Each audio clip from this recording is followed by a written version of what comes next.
My channel गुड़िया family blogger. कैसे हैं आप सब? उम्मीद है आप सब अच्छे होंगे और मैं ठीक नहीं हूँ।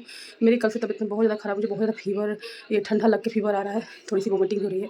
बट आज बृहस्पतिवार है तो आज मैं कथा करती हूँ और आज मैं आप लोग को भी इसमें पूरा कथा सुनाऊंगी, चाहे वीडियो लंबा हो, कि मैं कैसे कथा करती हूँ, बृहस्पतिवार कैसे पूजा करती हूँ। तो चलिए आप लोग ब्लॉग में बने रहिएगा, स्किप मत कीजिएगा। बहुत से लोग हैं जो बृहस्पतिवार की कथा मोबाइल पर खोज के और करना सुनना चाहते हैं, तो आप लोग प्रॉपर तरीके से कथा सुनिएगा पूरा, ये शुरू से अंत तक मैं सुनाऊंगी। बस ब्लॉग में आप लोग स्किप मत कीजिएगा वीडियो पर।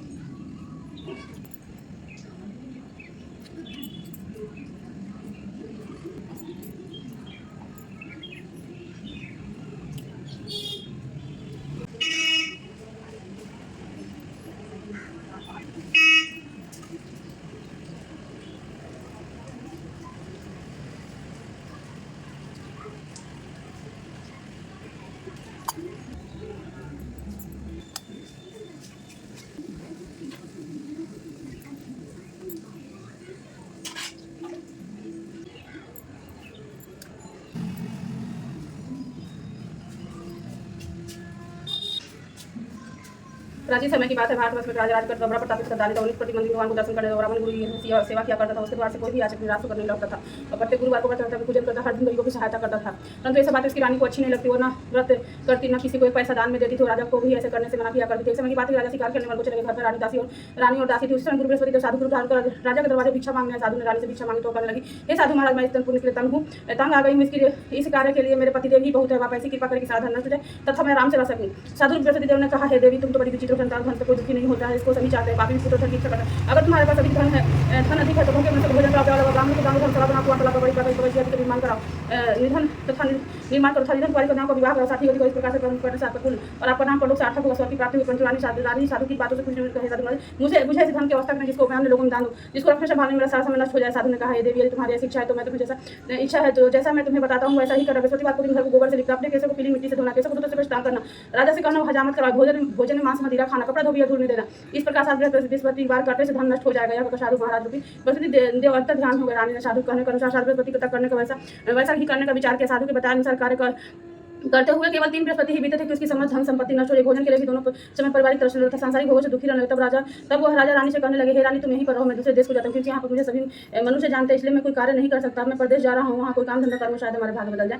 ऐसा कर राजा प्रदेश चला गया। वह जंगल से लकड़ी काटकर लाता और शहर में बेचता। इसी तरह जीवन व्यतीत करने लगा। राजा के बिना रानी और दासी दुखी रहने लगी। किसी दिन भोजन मिलता तो किसी दिन जल पी कर। एक समय रानी और दासी 7 दिन बिना भोजन के व्यतीत करने पड़ा तो रानी अपनी दासी से कही, हे दासी, यहाँ पास की नगर में मेरी बहन रहती है, वो बड़ी धनवान है, तो उसके पास जाकर वहाँ से 5 सिर बेझड़ मांग के लाओ, जिससे हमें कुछ समय के लिए गुजारा हो जाएगा। दासी रानी की बहन के पास गई। रानी की बहन से उस समय पूजा कर रही थी। बृहस्पतिवार का दिन था। दासी ने रानी की बहन से कहा, हे रानी, आपकी बहन ने मुझे भेजा है, मुझे 5 सिर बेझड़ दे दो।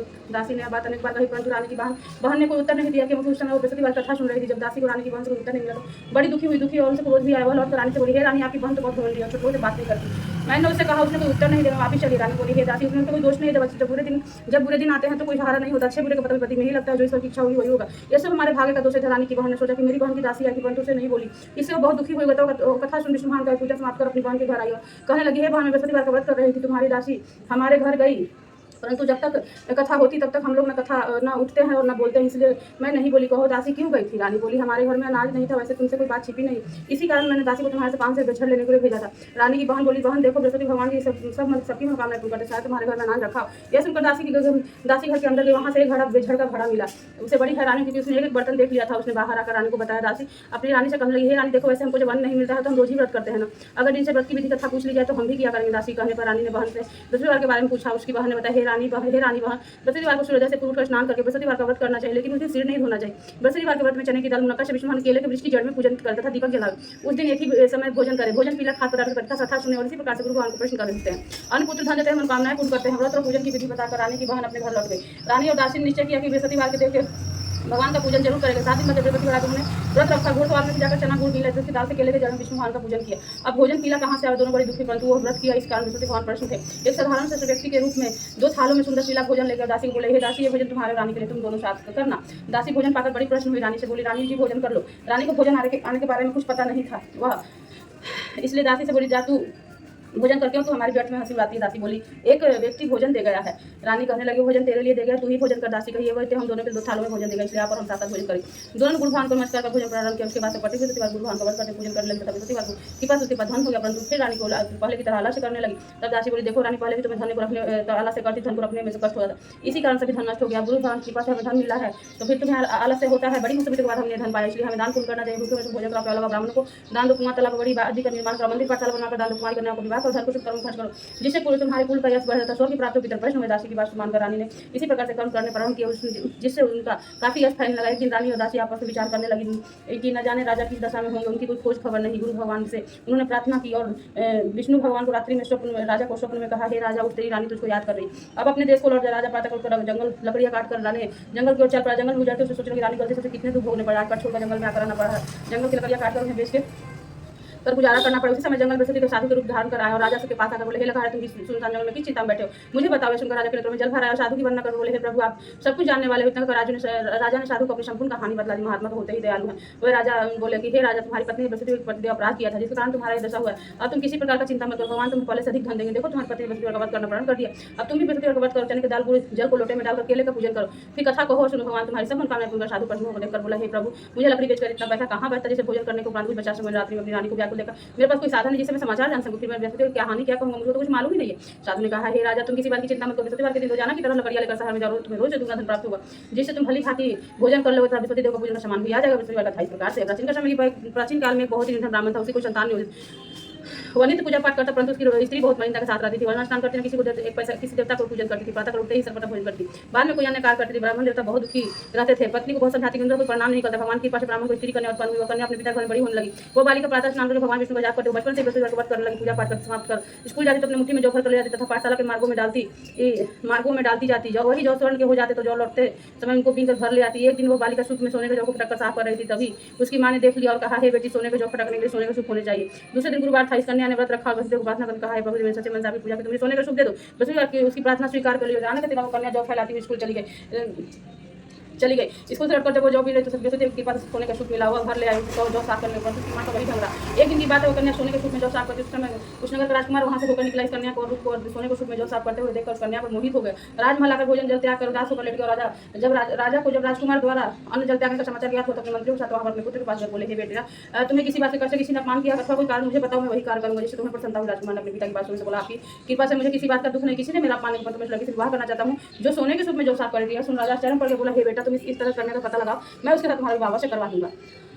राजकुमार ने राजा को उस लड़की के घर का पता बतलाया। मंत्री उस लड़की घर गया और राजा को आदि ब्राह्मण को सुना दिया। कुछ ही दिन बाद ब्राह्मण कन्या विवाह राजकुमार के साथ संपन्न हो गया। कन्या के घर से जाते ही उस ब्राह्मण देवता के घर में पहले भांति गरीबी का निवास हो गया। अब भोजन के लिए भी बड़ी अन्य मुश्किल से मिलता था। एक दिन दुखी होकर ब्राह्मण देवता अपनी पुत्री से मिलने गए। बेटी ने पिता की दुखी अवस्था को देखकर और अपनी माँ का समाचार पूछा तो ब्राह्मण ने सभी हाल कहा दिया। कन्या बहुत सधन देकर अपने पिता को विदा कर दिया। इसी तरह ब्राह्मण कुछ समय सुखपूर्वक व्यतीत होता, लेकिन कुछ दिन बाद फिर वही हाल हुआ था। ब्राह्मण फिर अपनी कन्या के यहाँ गया और सभी हाल कहा। पुत्री बोले, हे पिताजी, आप माता जी को यहाँ लिवा लो, मैं उन्हें विधि बता दूंगी, जिससे गरीबी दूर हो जाएगी। ब्राह्मण देवता अपनी स्त्री के साथ ले गया। पुत्री के बाद राजमा पहुंचे। पुत्री अपनी माँ को समझाने लगी, हे माँ, तुम प्रातः काल सर्वप्रथम स्नान करके भगवान का विष्णु को पूजन करो तथा सब दरिद्र दूर देख, परंतु उसकी माँ ने भी बात नहीं मानी। प्रातः काल अपनी पुत्री का बच्चा दूध खा लेती थी। एक दिन उसकी पुत्री को बहुत गुस्सा, उसने एक रात कोठरी सारा सामान निकाल दिया, अपनी माँ को बंद कर दिया। बातों से उसे निकाला तथा स्नान के बाद पूजा पाठ करा, उसकी माँ की बुद्धि ठीक हो गई। इसके बाद वह नियम से पूजा पाठ करती और प्रत्येक बृहस्पतिवार को व्रत रखने लगी। इसी व्रत के प्रभाव से उसकी माँ की बहुत धनवान हो गई और बृहस्पति देवता के प्रभाव स्वर्ग हो गई। वह ब्राह्मण भी उस सुखपूर्वक इस लोक को सुख होकर स्वर्ग को प्राप्त हुआ। इसी तरह कहानी के साथ वहाँ से लोक हो गए। धीरे धीरे समय व्यतीत होने लगा।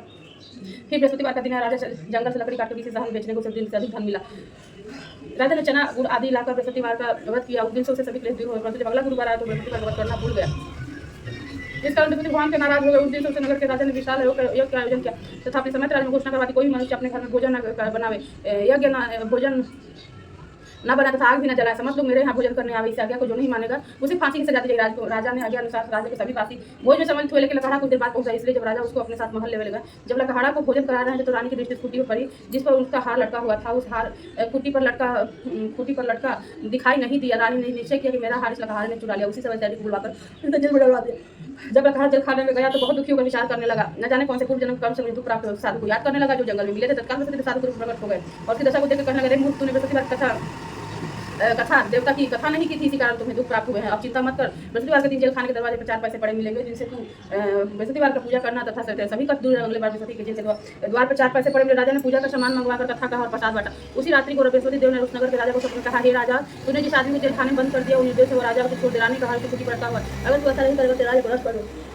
राजा प्रातः काल उठा, खूंटी पर हाथ टंगा देकर लगाड़ को बुलाकर क्षमा मांगी। राजा को सुंदर वस्त्र आभूषण भेंट कर विदा किया। गुरुदेव के अनुसार राजा अपने नगर को चल दिया। जब राजा नगर निकट पहुंचा तो बड़ा ही आश्चर्य, नगर पहले से अधिक बाग, तालाब, कुआं तथा बहुत सारी धर्मशालाएं, मंदिर बने हुए थे। राजा ने पूछा, ये सब बाग और धर्मशाला किसका है? तब नगर के सब लोग कहने लगे, ये सब रानी और दासी द्वारा बनवाए गए हैं। राजा को आश्चर्य और गुस्सा भी आया। जब रानी ने खबर सुनी कि राजा आ रहा है तो उसने अपनी दासी से कहा, हे दासी, देख राजा हम कितनी बुरी हालत में छोड़ के गए थे, वो हमारी ऐसी हालत देखकर लौट न जाए तो दरवाजे पर खड़ी हो। रानी आ गई तो दरवाजे पर खड़ी हो गई। जब राजा आए तो उन्होंने अपने साथ महल में लिवाया। तब राजा को करके अपनी तलवार निकाली और पूछने लगे, बताओ धन तुम्हें कैसे प्राप्त हुआ?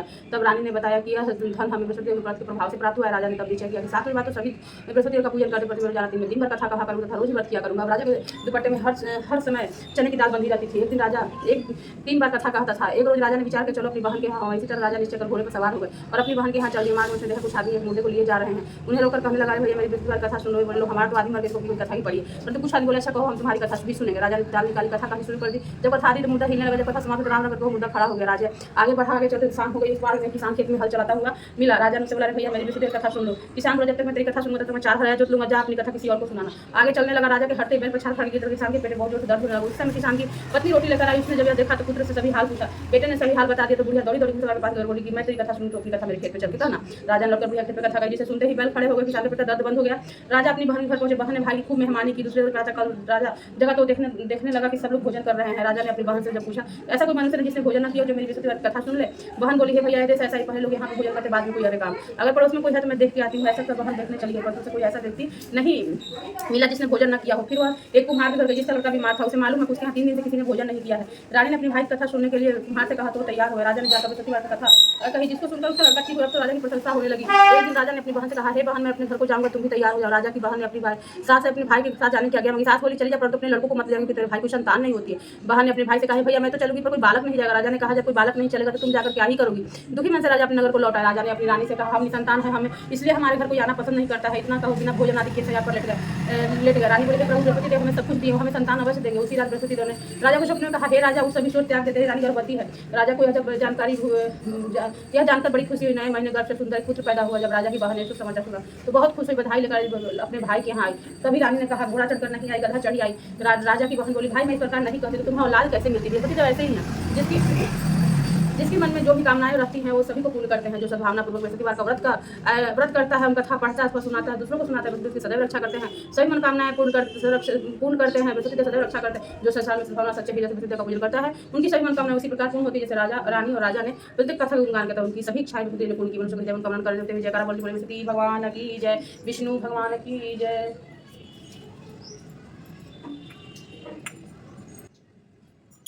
जय बृहस्पति देवा प्रभु, जय बृहस्पति देवा। छीन छीन भोग लगाऊं, कदली फल मेवा। ओम जय बृहस्पति देवा, तुम पूर्ण परमात्मा, तुम अंतरयामी, जगत पिता जगदीश्वर, तुम के स्वामी। ओम जय बृहस्पति देवा, चरणामृत निज निर्मल, सब पातक हरता, सकल मनो रथदायक, कृपा करहु भक्ता। ओम जय बृहस्पति देवा, तन मन धन अर्पण कर, जो जन शरण पड़े, प्रभु प्रकट तब हो कर, आकर द्वार खड़े।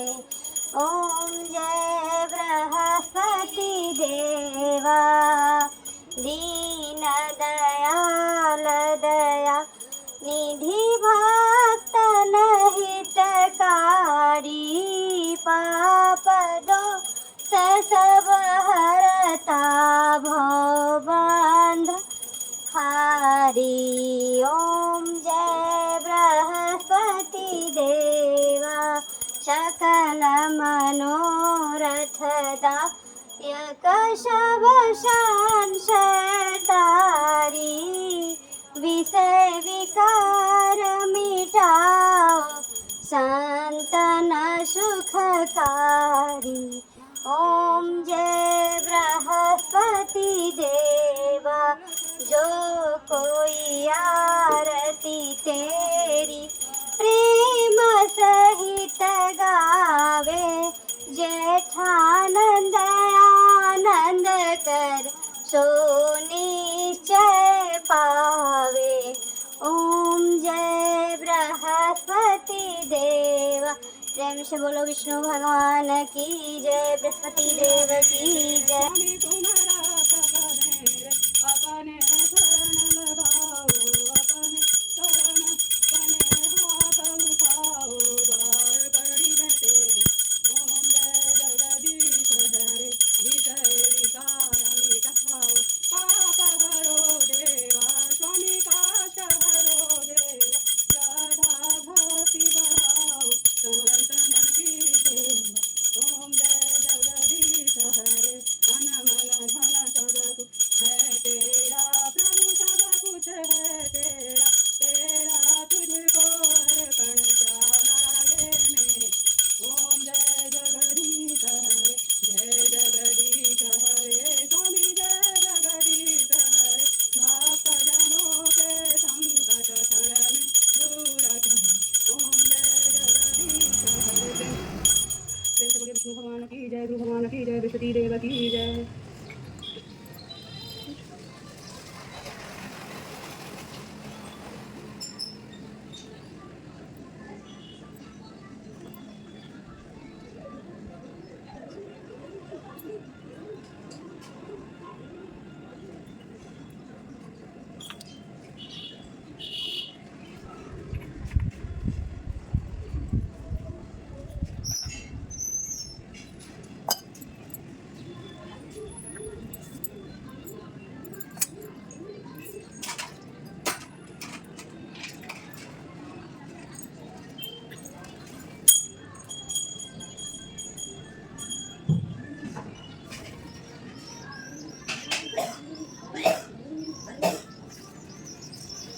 किधर है? ये बता लीजिए, ये तो